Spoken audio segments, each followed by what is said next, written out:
Arlington County started our Fresh Air Initiative. AIRE stands for Arlington Initiative to Reduce Emissions, as as our approach to reducing greenhouse gas emissions and address the climate issues on the planet. But we could deal with it on an Arlington County basis. In 2007, Paul Ferguson, who was on the county board at that point, made it his big initiative for the year. So that was it launched 2 or 3 years ago, and it started off as a program that was to encourage residents and businesses to reduce energy, change out your light bulbs, do energy audits, do weatherization on your house. It incorporated things like transit, encouraged bike riding, that sort of thing. Also focused on water use reduction, because the less water you use, the less water you have to heat, which uses energy, the less water you have to pump through the pipes, and the less wastewater you have to treat at the wastewater treatment plant, which is a very energy intensive, expensive process.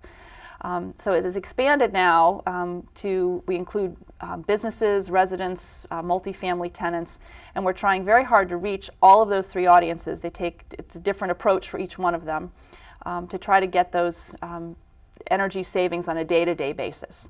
So some audiences are a little bit easier to reach than others. Single-family homeowners who pay their own bills and have control over their water use and their energy use obviously have a large incentive to do this. If you live in an apartment building and your utilities are paid by the property management company and it just is a pass-through to your rent, the incentives are a little bit less. It's not quite as clear what that incentive is for people to actually do it. So we're working on different ways to educate folks, tell them it's the right thing to do, work with building management companies to try to retrofit hundreds of apartments in one single building to get those huge paybacks. A little water retrofit, if you were to replace old toilets with low-flow toilets and put in low-flow shower heads and little aerators in your bathroom and kitchen faucets, that can save tens of thousands of dollars a year in a building that's got 200 or 300 apartment units. And that money adds up over time. That can be reinvested into the building for other good things. It can be, a rebate on their rent. The rent doesn't have to increase as much each year.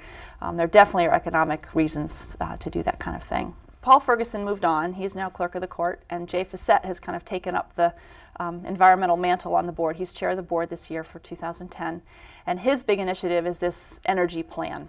We are looking at how the county can restructure over the long term. This is not a short-term thing, but over the long term, how we restructure energy distribution, energy generation, energy storage, energy use.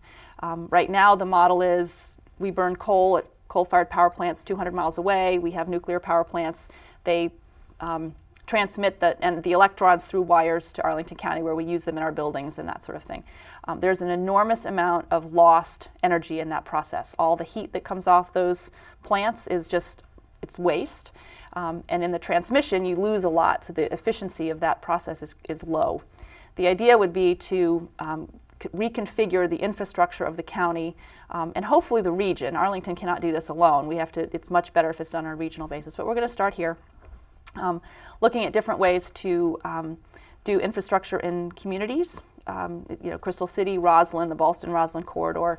Look at specific projects we could do retrofits on, tie buildings together. If one building is generating a lot of heat and just wasting it out the roof through a chiller, maybe the building next door needs to heat hot water, and you could connect those two and do some link those buildings in that way and not have quite so much waste.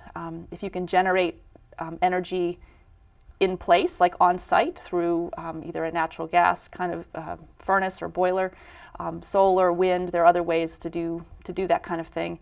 Then you're not losing all of that transmission waste that you lose through the hundreds of miles of wires that the electricity has to flow through. So we're looking at different ways of developing the infrastructure in the county over the next 30 or 40 years, different ways buildings can tie into that. And this process it's a year-long process with developers, community members, a bunch of experts we've pulled on board. We have a very knowledgeable consultant who's helping us with this. And come early 2011, we will have a report that will look at all of these big issues for the county and have some short, mid, and long-term goals and projects that we can do to kind of get at some of these new ideas.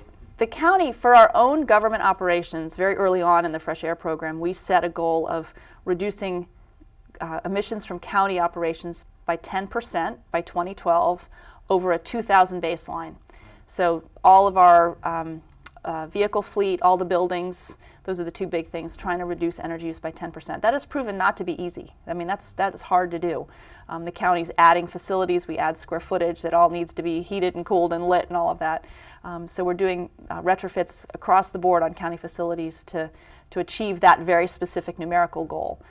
Part of the energy plan will be to set a goal for the community, looking at a greenhouse gas emissions goal for 2040, 2050. We'll have to see, probably 2050, and significantly reducing that, and then having specific things that we do on the way to getting there.